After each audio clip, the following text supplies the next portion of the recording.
minutes. Okay, we are live, I believe. So, I believe hello, so. everyone. It should take a few seconds to come up, but it'll come up a little bit delayed from what we actually talk on. So, hello, everyone. Since I think you'll be hearing this about 30 seconds behind when it actually happens. Um, Hello, Mr. Fail, Manny, Asmin, people already actually on the chat, Sean, Spencer. Oh, good amount of people here. If you can hear us, please let us know. I think you should be able to now. And of course, it's going to be a delay in this here. So,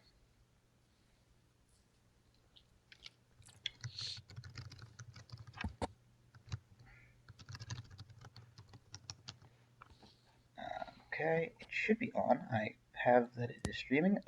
Mike Phil, I can hear your beautiful voice. Excellent. We're good. We are live. Welcome to the first official, because we had an unofficial, HockeyGraphs Live Video Cast. Um, we at HockeyGraphs actually do have our own podcast hosted by the amazing, I guess, Gareth and Reese. But they're all West Coast guys, and, well, we have too many of those guys. So we're doing our own thing. Also, this allows you to chat with us live, see some stuff on video, and just experiment a little. So with me today, I'm Garrick16, for those who don't know and couldn't figure out. With me today is Ryan Stimson, aka RK Stimped, and Ben Wendorf. Say hello, everyone. Oh, hello, Right. everyone. uh, yes. Hello, everyone. Yes, I'm we're gonna all I'm I'm very gonna work awkward. on my voice today. I'm gonna try to be less soothing. Hey, we need something to relax us here, Ben. We need something to relax us. Okay. So, anyhow, welcome. So we actually have a hopefully interesting show, and if not interesting, you can lie and say it was interesting. No, don't do that. Actually, tell us so we can improve.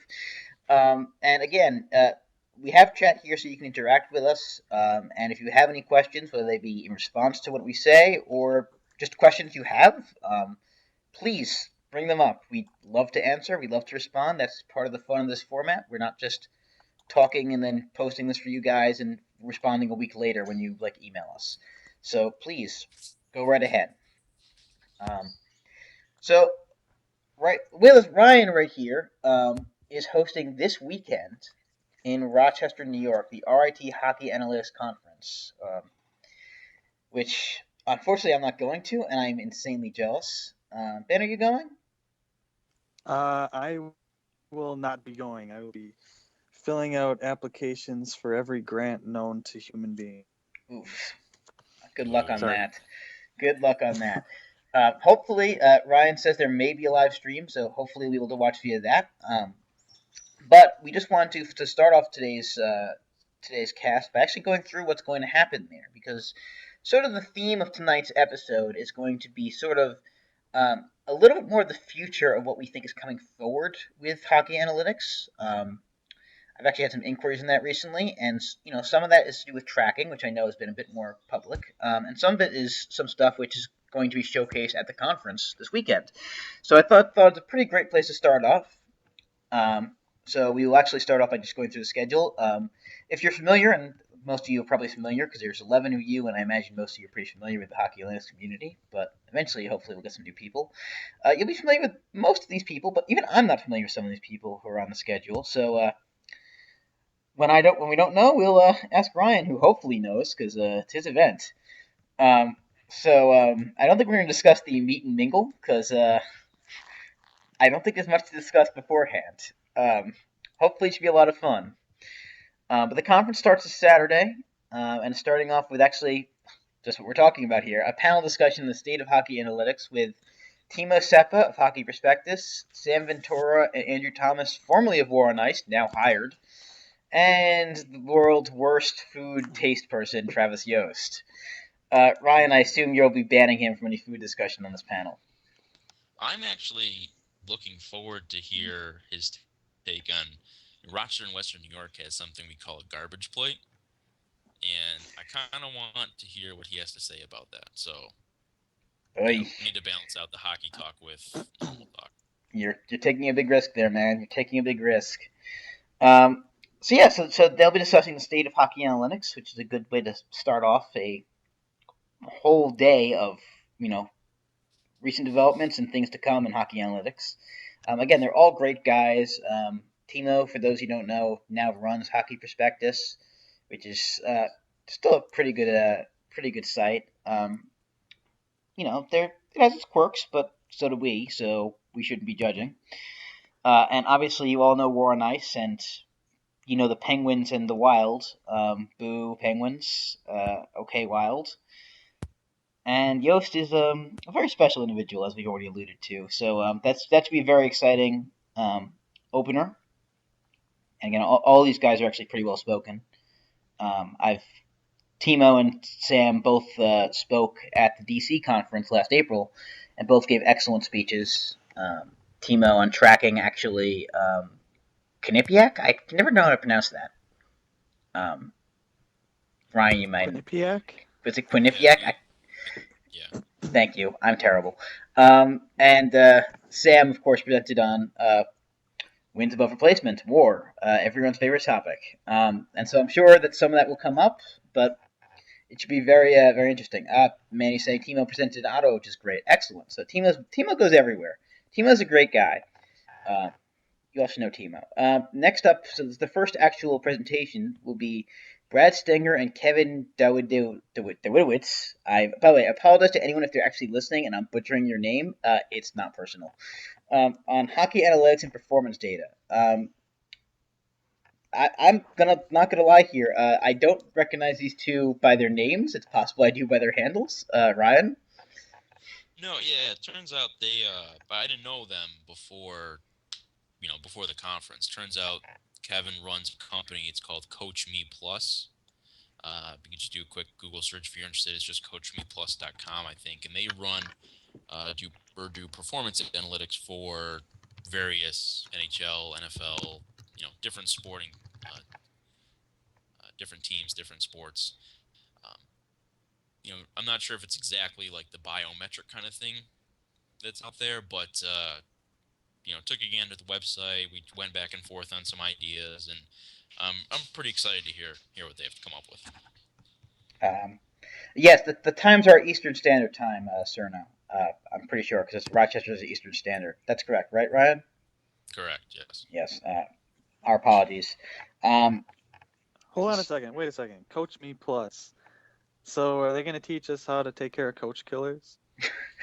I think that's something that if they could, they would make a lot more money than they could just tracking athletes in a lot of sports. So I'm gonna guess not. All right, just table the question for now. Save it for the RIT. Yes. Right. That is an important question. Ryan, I'll queue be it sure up for the panel Q&A later on. Yes, excellent. Oh, so are you actually? It looks like you're following the same format as the DC one, which was several speakers in a row, then a Q&A for all of them at once. Is that how it's going again? Correct. Yep. And then a short break so people can network and chat a little bit one-on-one if they want to. Excellent. Okay. For the most part, that was a pretty good format. And where it wasn't, I'll tell you in private. So hopefully you can change it, and I won't be being mean. I think I've already talked about that before. So that's not different. I see people in our chat are being very mature here. I was sorry. I was mesmerized by the conversation. Yes. On the chat. Actually. Yes. See, the chat is very useful. We get important conversations going on. So yes, that should be very interesting. In fact, there was just actually some talk. Who wrote the report that like putting something in the puck would cost $200 per puck? Who's that who wrote that recently? There's an article on that today, talking about how manual tracking. I missed that one. There's an article. Jen Costello tweeted it out. There was an article that was just talking about the future and about how manual tracking is sort of a in between step, and there's a few people doing it. I'll see if I can try and find the link that mentioned that one of the things they were thinking about just chipping the puck, but apparently it costs $200 per puck, and well, there's a lot of pucks used in hockey games and whatnot, and that may actually not be. I mean, I'm trying to think of the cost. How many pucks do you think they use in? I guess I use it a lot, huh? Yeah, maybe. Probably in the ballpark of like 15 to 20 of them, Per which game? is a lot. Which is Yeah, a lot for somebody who's. I don't think I've ever owned that many pucks, but right. So if you use like say 20, just using a round number for about what 80, how many games? So let's do one season. So it's 20 per game.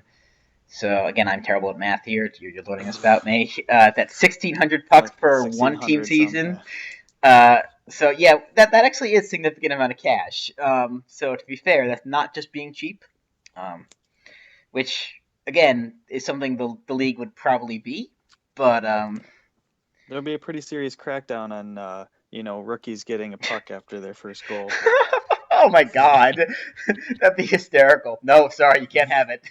You gotta pay Bring it $200 back. for it, kid. That'll be a great incentive to put nets up around the rink too. By the way. Yes, it would. That is pretty funny there. But yes, that was an piece today. I'm not gonna actually find it right now. It was mostly the same thing, but that was an interesting little comment in there that I hadn't seen before. So of course, chipping the players' uniforms would be obviously easier. I don't know how much either of you are familiar with baseball tracking and whatnot, but when the first method that was sort of used for tracking fielders in baseball, which is a system called Field Effects, which was a camera system. The one of the downfalls of it is that it didn't track the baseball. Like they had other systems that tracked somewhat the path of the baseball from the beginning, but then it didn't track it. Like it couldn't track it past like very early in its flight. And so you're trying to track fielding and whatnot, but if you're not tracking where the baseball is, or like once it hits the dirt, it's not being tracked. It's not as useful. So you could get a lot out of chipping the players, but being able to chip the puck without knowing where the puck is, that could be very it's not as useful as you'd think. So that is actually an interesting little flaw, I Well, guess. just revive the Fox tracks. I mean, they showed it through the boards, right? Well, mind you, Fox Tracks, the field effects guys were actually the guys who did Fox Tracks. Um, Oh, I see. Years later, they founded Sports Vision, which did pitch effects, which worked, hit effects, which worked. That both are sort of being phased out, and then field effects, which turned out not to work very well. So that's sort of been like the end of Sports Vision in baseball, and now there's rumors that they're being chosen for hockey again, which is very funny and sort of circular. These things go that way. So anyhow, moving on to our the next talk. Uh, chipping the puck. Listen, if chipping the puck into the zone costs $200, I may talk about that later, but that actually may be a very good solution here. Um, so next up, 10-10 is Kyle Stitch. Again, another person I'm not 100% familiar with by name, talking about player return on investment. Ryan? Yeah, another person didn't really know. When I solicited out on Twitter for people to send their proposals, he contacted me. He actually wrote a paper on looking at like salary cap and just looking at the return on investment that players cost in actual dollars. So I think it'll go nicely during the day. I think Carolyn, I'm not sure I pronounce her last name. Wilk, I'm guessing, is doing a lot of Wilkie. It's salary cap Wilkie. work. I'm Well, pretty sure it's Wilkie. I don't know, I'm terrible with names. I'm gonna embarrass It's myself. it's actually kind of a Midwestern name. Or at least I'm That's good. familiar with it from there. Well, people in the East Coast don't care what's outside of our time zone, so You can whatever. just call her by her handle. Though I'm gonna be honest here, Classicity, I guess. Yeah, classicity is not much easier. that's true. Um, The bearded lady. How about that? yes, the bearded lady works. Yeah. So I figure between the two of them, we'll get a couple different viewpoints into, players in financial terms, cap dollars, return on investment, things like that, which we haven't really had a whole lot of. So. Um, yeah, so that should be very interesting. Player return on investment is obviously one of the more important things for teams, and also for fans who are trying to be amateur GMs. It's kind of funny. I always say this constantly. The reason why fans would really want to learn analytics, beside the reason why I think most of us do, which is that we want to learn more of the games, we're fascinated by it, is that so much of being a fan comes down to being the amateur GM. We should do this, we should do that, and that's really something that you can't ignore if you're trying to be an amateur GM. You can't really ignore all the information, and this is again right on topic of that. So that should be very interesting. Hold on, I'm actually just retweeting out I just realized I didn't tweet out the link to the live cast when it went live, so I'm actually tweeting that out right now. But next up is someone actually I do know, Matthew Collar, who works also for Hockey Perspectives, which you've mentioned before. He does some podcasts for them. He also does, I think he does radio in Buffalo as well. That's right. He's a producer, WGR 550. Thank you. Actually, I have one more person coming onto our call. Assuming I can get him to work. It's still not working. What are we doing here? Again, first official cast here, and first time with people there from the start. So we'll see. We may have to. I may have to figure this out between next time, unfortunately. But do you want me to talk about the schedule while you sit over there and twiddle your thumbs? Yes, please. Absolutely. Okay. Yeah. So, wait. So, I got something for you guys. Actually, hold on. Oh, okay. I got something pertinent. I just ran the calculations, and it would cost the NHL approximately $4.92 million for their pucks. Oh, come on, they can afford that. I mean, Derek England's like $3 million, right? Seriously, so here, that's come on, that's not even John Tavares. Yeah, not a big deal. Fascinating bit of irrelevant information, Ben. Thank you. I'm just helping out. I'm giving them what they want.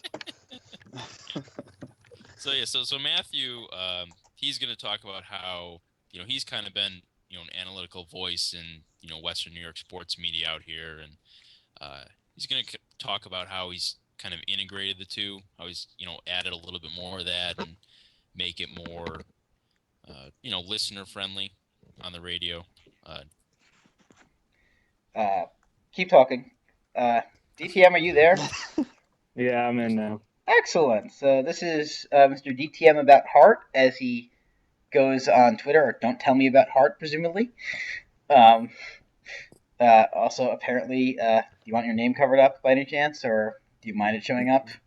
No, it's fine. My name's Dawson. Okay, Dawson. Hello. Hey, Dawson. Hey, don't let me interrupt.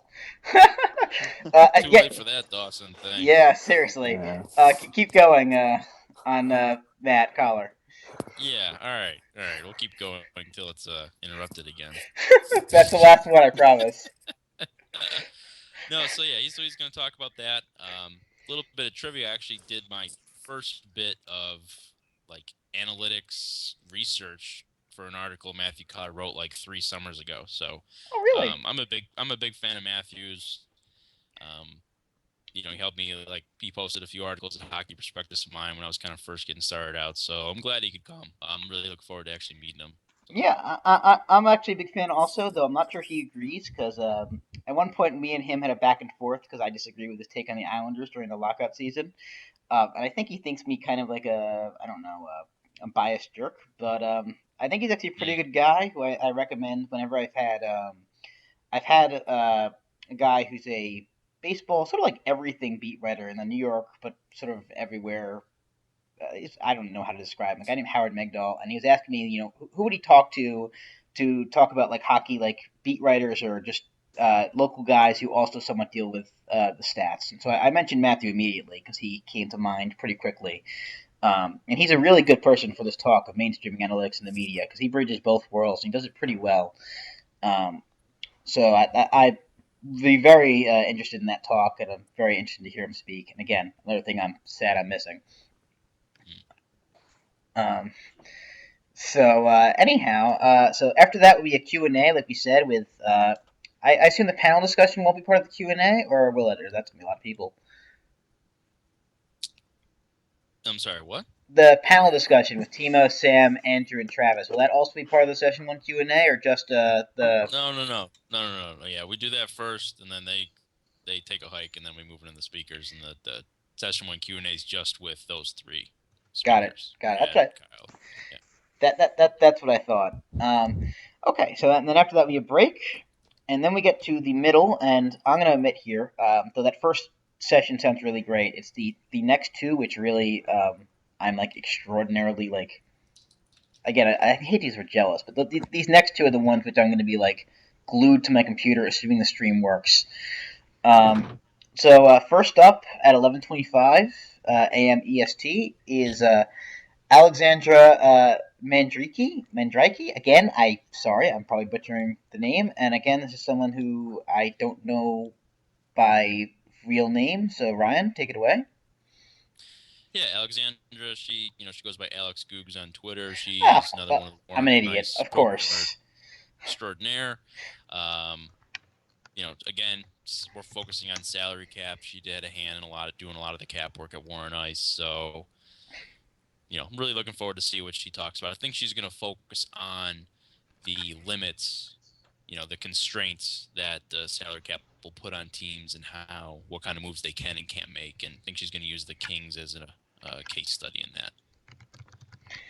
Okay, so I mean, of course, that sounds fascinating. Of course, I'm an idiot now for not recognizing her name. She actually just got hired, apparently, and she's now going to be off the web, which makes us all very sad. But it's great for her. Lucky. Yes, lucky. Yeah. We're not jealous at all. None of us are jealous at all. We have no reason to be jealous, but we wish her the best, and obviously she deserves it. All the people of the War on Ice team deserve it, and that's why they all keep being hired. Yeah, it's great for her. The next person I know the next. I know all of the next 7, so I can no longer be embarrassed here. So next up, as we've already discussed her name, Carolyn Wilkie. Again, Carolyn, please don't kill me if that's wrong. AKA Classicity. Again, seriously, choose like one handle or name that's just easy, and she's gonna say like this is easy, and I'm gonna be like super embarrassed. And as you might expect, if you know any of her work, she's talking about evaluating and predicting success using salary cap percentages. Right. Yeah, it's gonna kind of continuing her work she's been doing all summer, looking at salary bands and breaking up performance based on salary ranges. Yeah, it should be very, very interesting. Yeah, she sent me the slides today. It looks very, very involved, in depth. I think it's going to be great. Excellent. So I'm sorry we're going quickly through her discussion, but it's easier when we know sort of what's going on. Again, follow Classicity. It's CLA. Hold on, I'm just gonna freaking put it in the chat. This is the benefit of the chat here. I don't actually have to spell it out. I can just literally copy and paste. There you go. Yeah, it makes things a lot easier.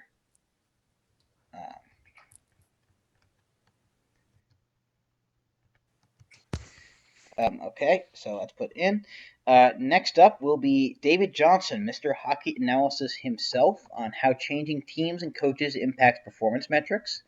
David's a fun guy in our community. Doesn't he go by WebSlant now? Shush you. Ouch.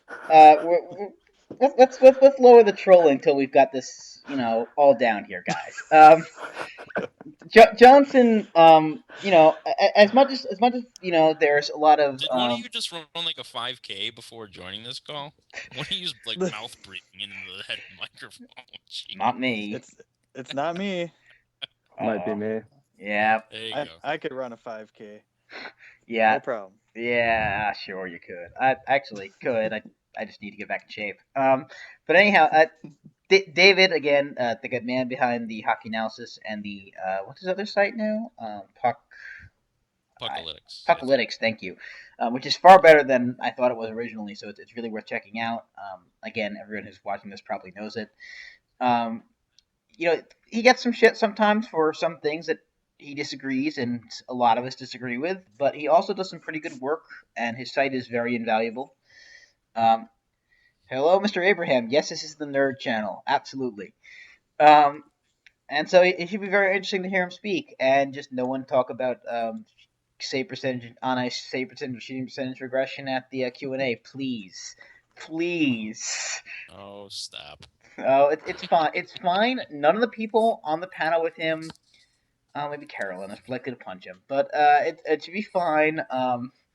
Mike is too lovable for it. That I know.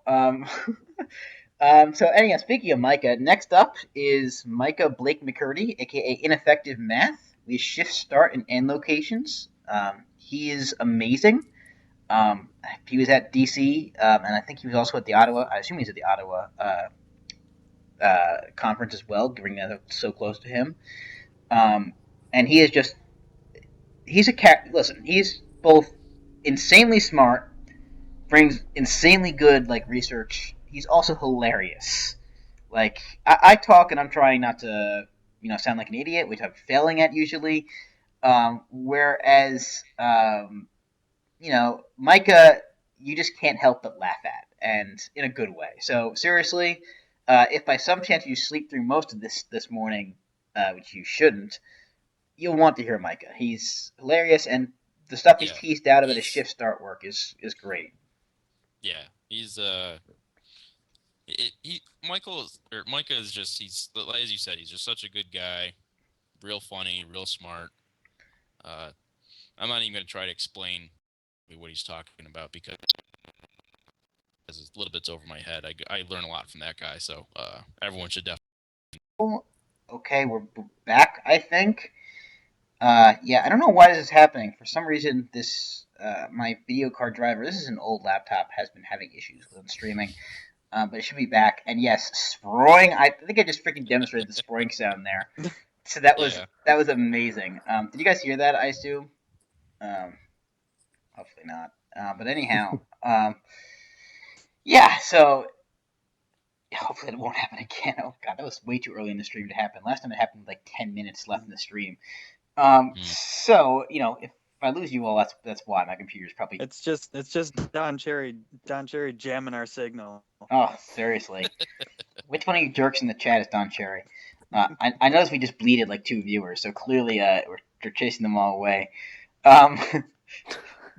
So after that will be another Q&A with those 4, which will again be fascinating and be a good place for anyone who's there to ask questions. And unfortunately for those of us not there, we'll be at the mercy of those asking questions. So ask good questions if you make it. Say something, DTM. DTM is doing what he wants. Let him be. Nah, I'm just hanging out. He's really tired, man. He just ran a 5K. Yeah. Seriously. Busted my butt to get here for you guys. So. Yes, we appreciate it. So next up, we have a few more really smart people. I'm going to say that a lot. So at 155, we have Miss Regressed PDO herself, Jen Lute Costella, and I know I've definitely brutalized that. Yes, sorry, this is Garrick. I think right, you don't see my names. You don't actually see that because I'm the one streaming. See, I win. My anonymity secure. Hell, even at the DC conference, when it was my turn to have it, the streaming video went down. It was amazing. How come I'm the only guy with a picture? You guys need to get your picture up. Yeah, I got news for you. My default picture's better than your real picture, buddy. It was a party. I was just tired. Jesus. Ouch. Anyhow, so Jen will be debuting Optimizing Performance Through Specialized Tracking, which I'm going to say right here I'm very intrigued about because she's had this project now for a few months, since actually before she took a vacation during the off season and then afterwards, which she has not leaked anything about that I've heard about. So I'm very interested because I can't even give you any kind of preview because I haven't seen anything yet. So I think she might just bring it in some kind of secure, handcuffed to her wrist, a flash drive, and she has to hook it up right so nothing can be leaked. Nice. Yeah, so this should be very interesting, and she's of course one of the best presenters, I think, among the community, both in writing and in person. Again, she's ridiculously good at making this stuff approachable. Again, that's something I struggle with, and I think much of us struggle with because nerds. Speaking for myself, of course. You're all probably better than me.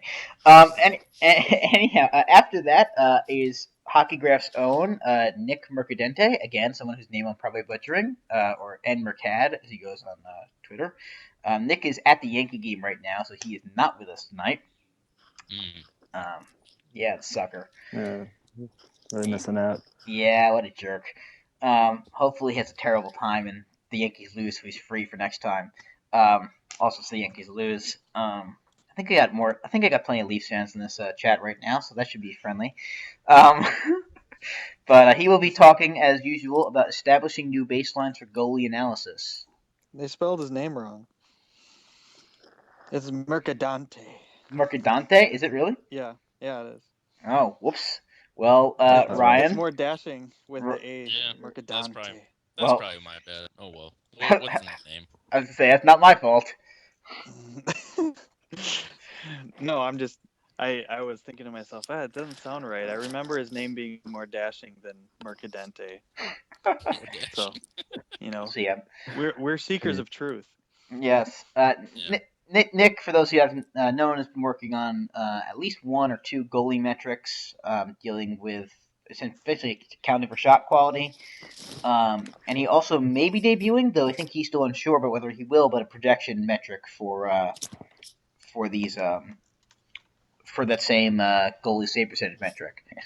Right. So it's very interesting, and obviously goalie analysis is one of the areas where we're still struggling as a community. So that should be very interesting. Next up is Jess Schmidt, aka Two for Slashing. For those who don't know her, and you really should, I don't understand why.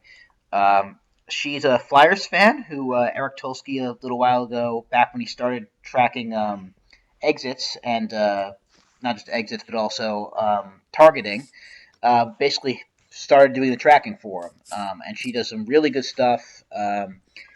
I forget the name of the site, Paper Street something Brigade. It's like Pattinson Ave, I think. Yeah, I'm sorry. I'm gonna. I will find that. Let's see. Believe it is PattersonAve.com. PattisonAve.com. Yep, that's it. Yep, Patterson. Yeah, she wrote a good profile of their new head coach and his previous work at the collegiate level too that people should check out. She's got a good, discipline to track the data and can provide a lot of information. I think her focus is going to be on like success and failure in the defensive zone and different ways of evaluating players in that. So definitely should be a good presentation. Yeah, it really should. That site's actually pretty good. I actually need to go to it more often. You've got the man, the flyer himself, is a columnist there, which is always a pleasure. As well as Mr. Math Happens, another Philly guy. Asmi doesn't know who she is. Two for Slashing. Yeah, Manny's got it. Again, you should totally follow her. She is awesome. And also a Flyers fan. They're always amusing because the Flyers are generally amusing. So that'll be her. Obviously, evaluating success and failure in the defensive zone. I imagine probably a good chance to be talking about exits, but she may be talking about something else. I haven't actually seen something she's been working on in a while, so I'm very, very happy to see she's presenting. She was at the DC conference but didn't present, so very excited to see that. So in honor of the next guy on here, I expect all of you in the chat to start spamming as much as possible. Yeah, quickly. Tweet as much as you can. Yes. Flood that thing. Yes. Flood it all. It is the flood master, Mr. Stephen Birch, and we kid because we all love Steve, I think. And he'll be talking about team network analysis. Brian, do you know where he's going with that? He mentioned a while ago. I haven't got any update from him recently, so I'm assuming he's diligently working on his presentation. But he is going to. I think he's using some of the passing data that we released and putting it together in some sort of new visualization to maybe again, I'm kind of guessing here because I'm not exactly sure what he's going to talk about, but talking a little bit about how much influence maybe a player has or how players link up together. Yeah, I think I remember seeing him put that on Twitter in like the middle of summer, and then he just kind of shut up about it. So I think he's been sitting on that.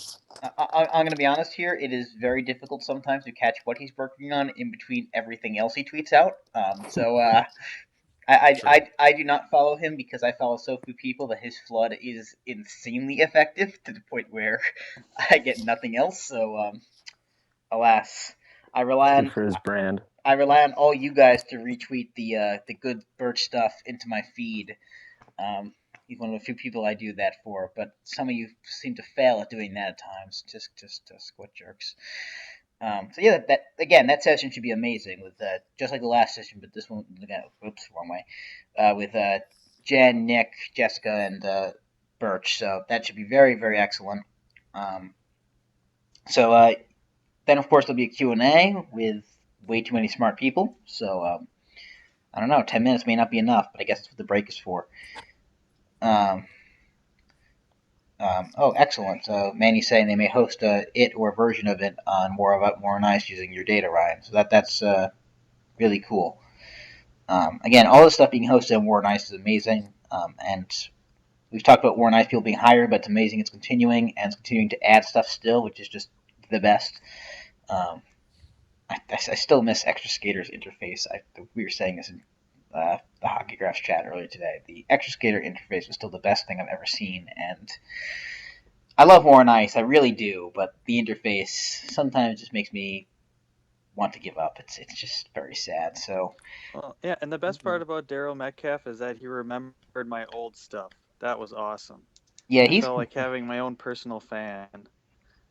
Yeah, he's turns great. Out he was just working in the room. He knew everybody else's stuff too. That guy is a genius. Well, that would be why he's hired and we are not. Well, Manny, we're waiting to see what's coming. So thank you. So after the break, we have War Ice's own master article flood, the Birch of HockeyGraphs articles. Not that we ever want him to stop, Mr. Jack Hahn. We're talking on IT and knowledge management for elite hockey teams. Yeah, and this is kind of, I think he wrote an article a little bit about this, detailing what, he does in a given day and how he goes about collecting the data, manipulating it, presenting it to the coaches, and how he interacts with them. And he sent me his slides today. That should be a good talk as well. He wrote a bunch of the posts on HockeyGraphs, as you should all know. But of course, his most recent one is How I Do Video, which may have something to do with this as well. So I strongly encourage you to read it, as I do all his stuff. Again, yeah. I was gonna say he does a lot of the practical applications of analytics, at least a lot of his pieces, and that's honestly, I think that's one of the most important things that we haven't pushed into very well. In fact, Tyler Dello, of the few useful hockey-related tweets he puts out anymore, one of them was, encouraging people to write about the application of the things we're working with. I'm just going to leave you to talk about Dello because I am biased in one direction. So, right. But yeah, though of course, application's obviously a very important thing. There are some things which don't have application toward, prospective use, but are still actually very interesting, which I just like to defend that as well. But Jack stuff is very important if, for example, you want to work with a team, because as much as those teams may be interested in who's clutch and whatnot, usually that's not stuff that's predictive as much as, stuff that's, showing what happened, which isn't going to help you if you're hired by a team. So Jack stuff is very, very useful for that. Speaking of also, integrating it into the greater conversation, we have, and Ryan, can you pronounce his last name? I'm not even trying. Yeah, I asked him the other day. I think it's Show, but Williams. It's names. Williams. Pronounced Williams. Williams, got it. No, we'll go with Ryan. So I'm gonna be honest. I'll probably mispronounce his first name too. Stefan Wilestio. If it's Steven, I apologize again. Who's one of the better writers you'll ever see in our community. Some really interesting think pieces. So all about, of course, this topic, integrating hockey analytics. Yeah, I have no idea what he's talking about yet, but I know based on his writing and and what he's posted before, and I've always been a big fan of his, that I'm just whatever he wants to talk about, I'm totally game for. He threw me an idea about a month ago, and that was good enough for me. So excellent. And then the last person, though probably not least, I presume, is another person I don't know by name, and I may feel very embarrassed when you reveal the handle if there is one. So Ryan, who's last? Michael Boutros. He's I don't think he's on Twitter, but he actually wrote I think it was like an undergrad like finals paper at the University of Toronto about roster makeup. Okay. Focusing on just like ages and like nationality, where players come from, and how they might perform better without common people from the same country. So it sent me the whole paper. It was very very in depth, very thorough, well researched, and he's going to talk a little bit about that. So excellent. So that's fascinating, and well, that is the seriously, Manny, I've been doing it all time.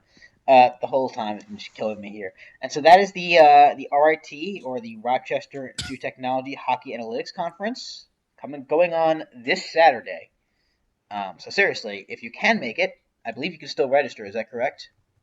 Yep. Yeah, there's a few spots left. So if you can make it, do register and do go. If you can't, try and tune on to whatever stream is possible. And it should be very exciting. So again, be very jealous. And I see even the dude from Boston saying he won't be there, which is a really shame. Because come on, Boston I don't think is that close to Rochester either, but I could try and spread some guilt around and make me feel better. Yeah. I can't make it either, so yeah. So okay. So next up on our talk today, so sticking almost with Ryan stuff. Actually, I want to talk a bit about tracking, and multiple types of tracking. Though, if you know Ryan, and you should know Ryan at this point. Come on, people. Ryan is the I don't know. Yeah, Sean. Listen, Sean. The conferences at DC Hockey Analytics Conference, all the speakers in the front row, every one of us were tweeting every presentation. In fact, Neil Greenberg sat next to me, and me and him were tweeting at each other, sitting right next to each other during like the first few presentations. So there will be plenty of live tweets. I'm 100% sure, and I'm sure the hashtag will be RITHAC. So get that hashtag down. But again, it's not the same thing. It really isn't. You miss some things. And the speakers themselves are very good at presenting, which is something you miss through tweeting. I don't think it's possible to get Micah's, for example, humor through tweets, but you can try. Manny tweeted from on stage. Of course he did. Braggart. So anyhow, we want to talk about tracking. So neutral zone tracking is obviously the more well known. I'd like to think it's more well known because it's older. But Ryan was the guy who basically, let's say, created. Basically was the guy who brought to the public pass tracking. And he's got what 2/3 of the teams tracked last year. Well, we had every game for 6 teams, and then we had anywhere from 15 to like 30 games from all the other teams. So we got about 500 games. Yeah, 500 games tracked last year, and I think he's got. I think I saw 16 or 18 trackers scheduled right now for this year. And yeah, we're up to about 20, and we're still waiting on a couple more to finish all the prep work that I assigned everyone. Which is incredible. Basically tracking passes. This is the passing project. I actually have up here the passing project data release. This is the first volume. It's 3 volumes, I think it is. 4 volumes. My bad. Do your homework. So, Ryan, why don't you explain what exactly you each track? So, yeah, the gist of it is basically we're tracking shot assists, right? So passes, setups, from players to teammates, leading to shot attempts. There's so much work done on shot attempt, possession, shot attempt differential, and why that's important. So it's also a couple years ago I decided, well, it should be important we find out who's generating these attempts. Who are these Corsi generators essentially? And from there, it just really kind of took on a life of its own and became this huge sprawling project. And more data led to more questions, which led to more data, which leads to more questions. And the level of detail that we're going into this season, I think, is gonna yield some tremendous results. Yeah, it's a lot of fascinating. By the way, that cycle you mentioned is basically the cycle of hockey analytics, or just any sports analytics, or probably any analytics life. It's you have questions, you do this research that leads to some answers, and then more questions, which leads to more research, and it never ends. Which is a good thing. You don't want it to end. It gets a little boring when it ends, but at the same time, it can be a little bit exhausting. So it's great that you've got so many people tracking it, and obviously we just talked about Steve Birch, who's been working with some of it, and Warren Ice will be showing some of it. No, if anyone knows my work, I just basically build models. That's really all I do stuff, and he just builds models. Oh, what a small thing. Well, I don't know. I put out like one post a month, but it's usually a pretty big thing. But I'm working on building one with Ryan's data and some stuff that Munib, I think, along. Yes. That's his name. Yeah, he sent me some stuff, so I'm going to put that together, and hopefully it'll be cool. I'm gonna put Munib's Twitter in the chat because I swear to God, Munib is like the hidden like MVP of the freaking like hockey analytics movement in terms of putting useful data together and getting the scripts. So yeah, he's insane. Munib is amazing. If you ever need to get data and sort of correlate it with the play-by-play or who's on ice or anything, Munib probably has a script for it. And if you can't run the script, he will probably help you. He is ridiculous. Again, I mentioned this in the first test chat as well. He's really, really, really good. Also officially a part of HockeyGraphs now. Woo. Yes, woo. Though I say officially because I'm pretty sure he was involved in at least a few posts already, multiple of mine. So he is. He did some great work over at Japers Rink this summer on. Was it Corsi percentage 15 seconds after face off and next shot percentage? It was really, really good, and him and JP wrote about it, I think. So yeah, I'm gonna see if I can find it. Link it in the chat if you do. But yeah, so obviously this passing project is extremely, extremely useful. So I'm gonna admit something here. My dark secret. I still haven't actually looked at the data. I've read every one of the posts. I still have not been able to look at the actual data. It's my dark shame. I've just been so busy with everything else and the neutral zone stuff, which we'll get to in a second. But yeah, this link right here is the first volume of the passing data. There are 4 volumes. You can Google them, so I'm not going to link them out right now, unfortunately. So here, of course, appreciate that. Yeah, I'm sorry, Ryan. I'm ashamed. I tweeted them out when they came out, by the way. So, and I put them on HockeyGraphs. So that's right. I'm already past last season. We're on to next season already. Excellent. Oh God, I can't believe next season's starting. I don't want to start tracking. I should say this season since it's tomorrow, but Friday for me. Thank God. I didn't. So getting into another type of tracking. I'm sorry, I don't mean to shortchange you, Ryan. Because Mac, I am not a tax lawyer. I am an attorney. I am not a tax attorney, alas. And even if I was, I would not be able to help you with Canadian law. So what I do is I think more well known, because Eric Tulsky did it a few years before Ryan started his pass tracking, which is neutral zone tracking. I'll go back here. Neutral zone tracking, for those who don't know, is mostly tracking how the puck gets from the neutral zone into the offensive or defensive zones. So we track less than Ryan does, which is why I think Ryan's insane. But basically, we track we track how the puck gets in, so whether it's by carry-in or dump-in. Really, we track whether it's by control or not control. Actually, a good question coming up here. So why don't we're going to pause my thing here and deal with Manny's question first, actually. Yeah, I just saw that come through. So, well, I think there's a couple. I always have a couple ideas going into, like the season or when we make changes, and some of it, some of it might end up yes, that hypothesis was correct, and some of it might not matter. With this, I think with this season, we're trying to get more detail into exactly how teams generate offense. So, like, do teams, if they pass from a certain area in the ice, like last season, we kind of identified, certain types of shot sequences that had a higher probability resulting in a goal. Certain players might be better at these kind of specific passes, and that kind of gets at this whole shot quality debate that everyone has every couple months on what goes into it, what's important, what's repeatable.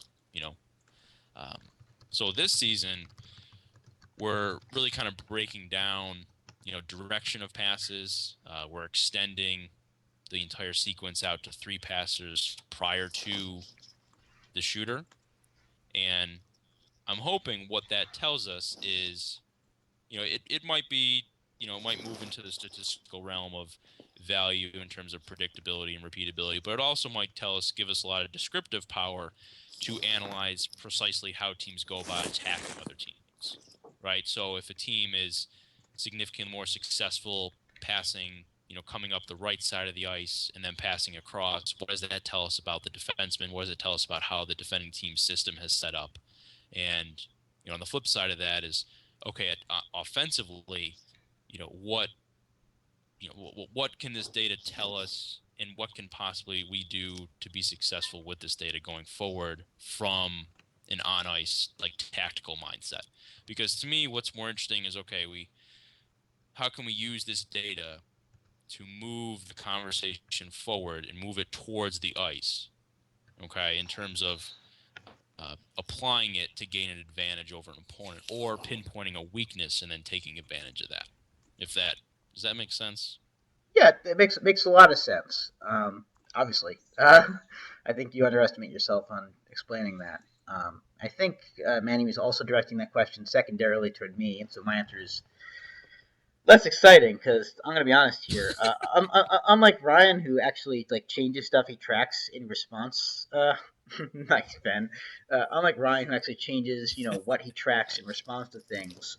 My whole thing has sort of been still, so we'll get into neutral zone tracking in a little bit, but it's sort of been trying to manipulate the data and seeing what we already have to try and answer questions that I think could be answered. I actually had a call for people to come up with questions recently and to work with the data recently that I need to follow up on because I didn't think enough people were working on the data, and it actually looks like some people are actually now working more on the neutral zone data, which makes me feel very happy. For those who don't know, we'll get into it a little bit. The neutral zone data that I'm referring to is Corey Schneider, and I always mispronounce his names. It's All Three Zones project, which is when he in 2013-14 tracked every game in the NHL, which is ridiculous. Hold on a second, guys. Actually, keep talking amongst yourselves. My dog is now barking and wants to be let out. So hold on a second. You can keep talking, by the way. So, about $5 million for all those chip pucks.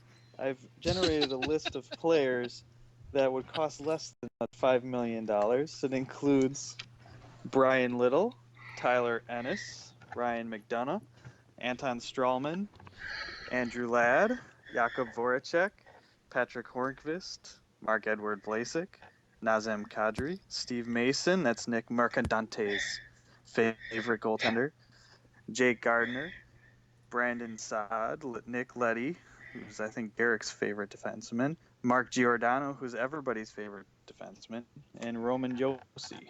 So, there you go for a bag of pucks. I'm back, guys. I missed whatever that was. Sorry about that. Dog, I don't want her doing her business in the house. But I think she's just barking at the neighbors right now. That's what dogs do. But yeah, so basically the whole thing is trying to find out, the answers as to, like, what can you do? So, like, when I looked at the score effects, I was always interested because if you ever seen Eric Tulski's original spreadsheets, they actually had a sheet for overall and then close and then tied. Now, obviously, it's close and then leading or trailing.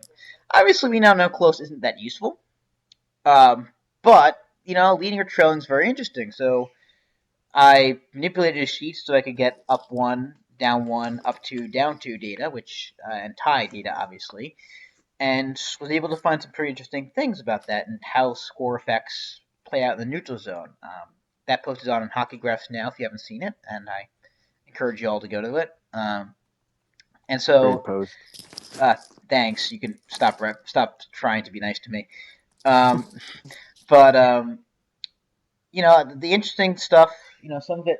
It's always easier when you get the end of your data. Like, I hate writing, so it took me forever to write up my data. But once you're done collecting it and manipulating it, writing it up is sort of, it's annoying because it's writing it. You're like, I know the answers. Why can't it just go straight on the page? But the hard part is always getting the data into a format to use. And so that's always the tricky part for me. I don't know if it's the same for you, Ryan, but with neutral zone data, that's always a tricky part. The next thing that I have on my plate, and God knows, and thankfully I thought Corey had done it already, but he hasn't. The website that's up right now on your left side is Corey's Dropbox, by the way. So this is what, if you actually pay for Corey's data, and I strongly encourage you to do so, you gain access to sheets for every team's neutral zone data. This collects all their entries and then contributed stats toward exits. I suspect, and he's going to, as I bug him for this, I think he's going to put up like every game they tracked on there, because within there is actually an ability for us to track exits and timings. Right now, you've got the compiled exits. So you can see, like, for example, if you go to the exit spreadsheet, let's see if it'll show up here. I think it should. There you go. So you can see here that this is the result of the exits. This is the leaderboard. His leaderboard has Eric Carlson up top. I'm stunned at exit percentage. I'm stunned. Eric Carlson at the top. Matt Donovan's also high. That's very sad. Now member of the Buffalo Sabres. This is 2 years ago. So also Mark Barberio, who just waved, is near the top as well. So hey, good job NHL teams. Good job. Also Louis Hrisnovsky, also on a free. This is to make me depressed. I'm gonna close this down. But Wisnowski hasn't gone anywhere since the Blackhawks released him, right? No, he's still a free agent. I suspect he'll go to Europe, which makes me very sad. He's still a quality player. Yeah, that's crazy. But the next thing, for example, for me is to actually get. So right now, like I said, the zone exits are in this form. So you have the compiled numbers, but you don't have it in connection with the on ice data. So you don't have it like after an entry or what time it happened or how often they happen. And so, for example, for score effects, that data will be useful so that I could see how exits change during score effects.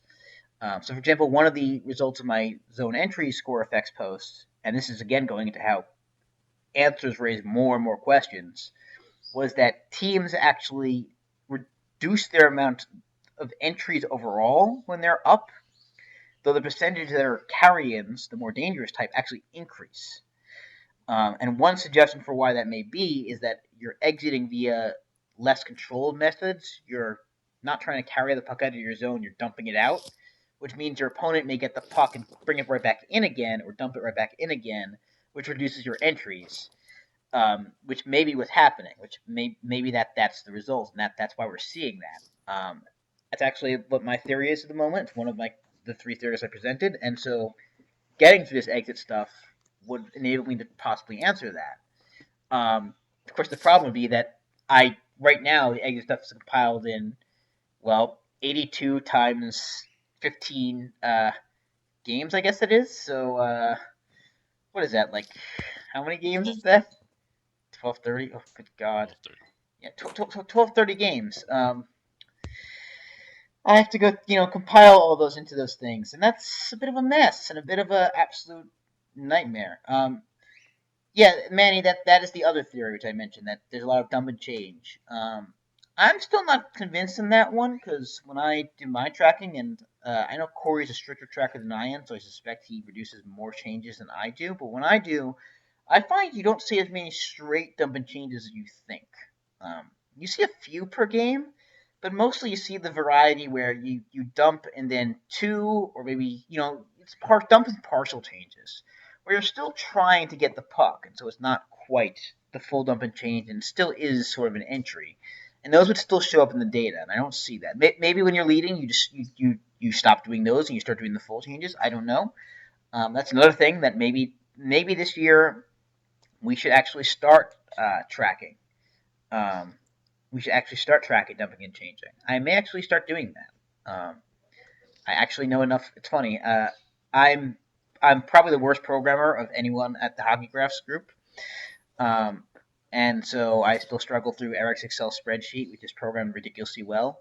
But I think I've now mastered it enough to actually um, change the how it's tracking and what it's tracking to actually be able to include dumps and changes in there. So I think I'm actually going to try that this year, hopefully. So we'll see about that. I won't be able to track every game, unfortunately, but it should be very interesting. And so again, this is just what you're talking about here. Um, still Valley's Facebook are sitting still. It's a fun conversation in the chat going on here. So yeah, yeah, again, I strongly encourage. And the thing with these data is that Ryan's data is available. Again, just search for passing project volume, and all four will come up. It should, I assume. Yeah, and actually, we're working. Manny alluded to it earlier. Yep. Working on having it available during the season. People can access it, and I've been talking to Micah McCurdy about it, and he is probably going to look into doing some visualizations during the season as well. So it'll be out there. You won't have to wait until we release a bunch of it. People will be able to follow along, use it, have it accessible. Oh, that's amazing. But like I said, you can just Google and the data's there from last year. And of course, if you want to help him track, you totally can contact Ryan. And that's not very hard to do. And I'm sure he'd love to have more people tracking. But again, it's important also Yes, people working with the data. As Manny said, it's fingers crossed. This is what we're going to do. So. Yeah, but it's important also to get, as I've said with the neutral zone data, it's important not just to get the data, but also to actually have people looking at it, and more people should. And I'm being a hypocrite here, but you should look at it. Oops. So yeah, you be able to answer your questions, and sometimes you find answers you don't expect. Like I didn't expect the carry-in thing.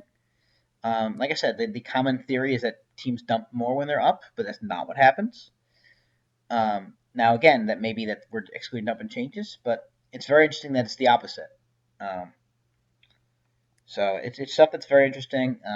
I also want to look more into offensive zone and defensive zone play, which we can use to some extent via the neutral zone. That was my DC presentation.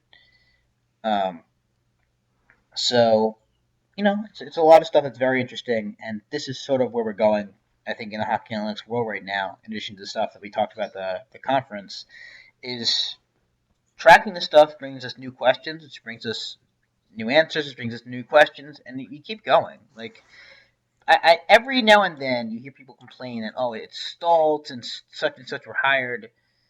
That's not true. It just the data is no longer as obvious and as easy to work with, and so when the obvious stuff is answered, you now get to the more complicated stuff, and that's where we are. And it's still very interesting. I would just say, yeah, it's like it was the low picking fruit, but not in like a negative way, like where it was the easy stuff. It was like the pioneering stuff, which is always going to be like the biggest advancements that are then like much tougher to build upon, I guess would be my way of putting it. Yeah, absolutely. No question whatsoever there. That's really the trick. So I think let's move on to our final topic right now. Oh, 1 second. Got a question. I have a question here from Manny. How much extra work will be involved to record simply yes, no for puck recovery on dump ins? So I have tried this before. Not for yeah, I have tried this before. Um, it's it's funny. You wouldn't think it's that much extra work, except it means here's the secret about my tracking, which is why I find Ryan's tracking so amazing. Is that if you ever notice that trackers are tracking things well on Twitter, it's that especially the neutral zone tracking, that's harder with exits, but still doable to some extent. And I don't do exits for this reason. Is that you can actually go a while without having to record something, but when you do have stuff that you need to record, you're often rewinding quite a bit. And even a simple yes or no for recovery um, just adds to multiple, rewinds. Also, recoveries aren't always immediate. Yeah, you gotta define a recovery too. Right. The puck, you dump it in, the defending team recovers the puck immediately, but the guy is slow, and so the forechecker gets there and checks him, and there's a struggle on the board for 30 seconds before the puck squirts to an attacking player. That's a long time, and it can be. You sometimes need to rewind to even remember that was the dump in. That there has been a new entry. Sometimes the puck may go out of play. So is that in recovery or not? It's actually more work than you think, which does not mean that I shouldn't do it. I know that. So it's interesting. Eric Tolsky, before he got hired by the Canes, did some tracking on that with the Flyers and found that puck recovery was seemingly random. I'm not convinced that's the case, given my work, which suggests that some teams can control that to a sense, like the Kings could. Though, again, my work suggested it was a team effect, not a player effect, which means tracking is difficult. And yes, part of the problem is that the NHL's players suck. I use the Vault, which I swear is better than Game Center Live. I need to check if my subscription's good. But it's not much, and things are tricky. And by the way, as much as Game Center Live and all these things suck, trying to do it via DVR is not much better. It's really not. Like the TV is better, but the ability to rewind and fast forward is just a mess. The rewind 10 seconds button is a godsend. I don't know about you, Ryan. That is my favorite button in the world. That is a good button. Yes. So I hope maybe to do that this year. We'll see. Again, I failed at finishing the Islanders season last year, so I shouldn't be promising too much. And I may, in fact, put that functionality into the spreadsheet, and maybe I'll see if someone else wants to do it. I may actually work on modifying the spreadsheet for others to track some different things this year, maybe. I should get about that. The season's starting soon. Good God, I'm starting more work for myself. This is not helping. You should just not worry about any of that and just come do work for me. Yeah. I can't do too much here. You're killing me. But I think actually what we do might be a little easier than just tracking exits and entries. There's a lot fewer events.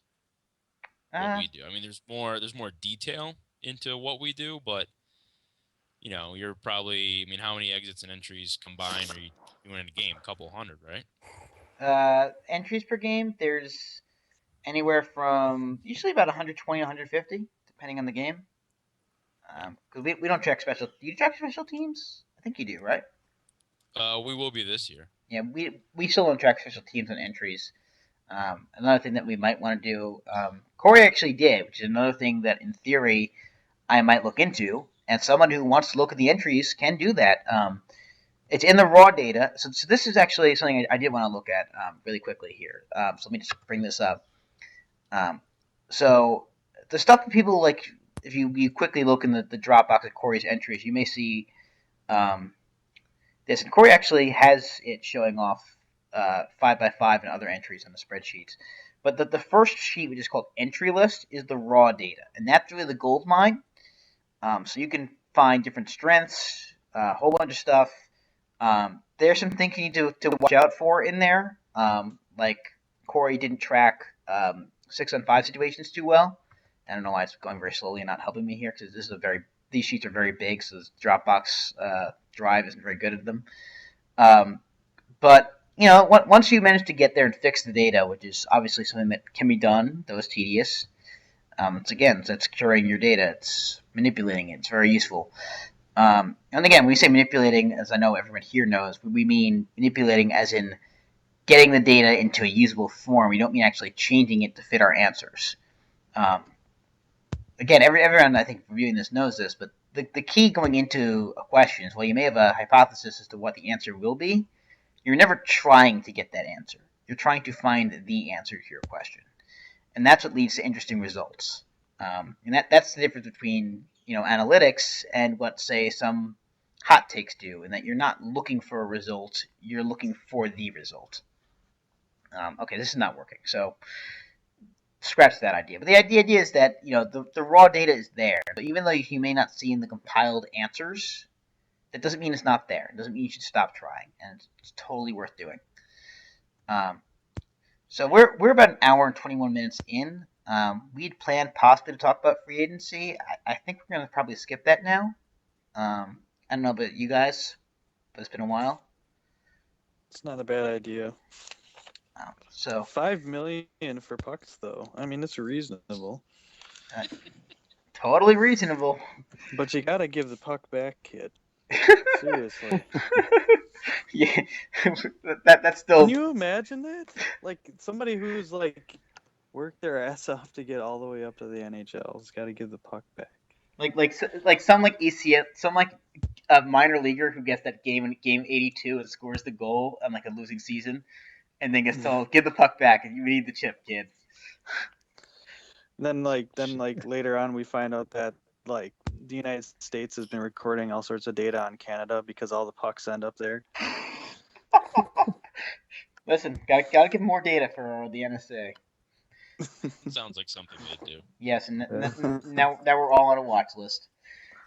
That's my new favorite part about all this. I can't wait for that. Yeah. You're welcome. Anyhow, guys, we hope you enjoyed, and we'll post this video on HockeyGraphs for anyone who wants to watch. And season's gonna start, so we'll have some more stuff from actual hockey to talk about next time. And again, seriously, tune into the conference this Saturday. Again, follow Ryan. You'll get the link to the stream if there is one, and follow along because it should be pretty awesome. And that should be it. I'm signing off from the video.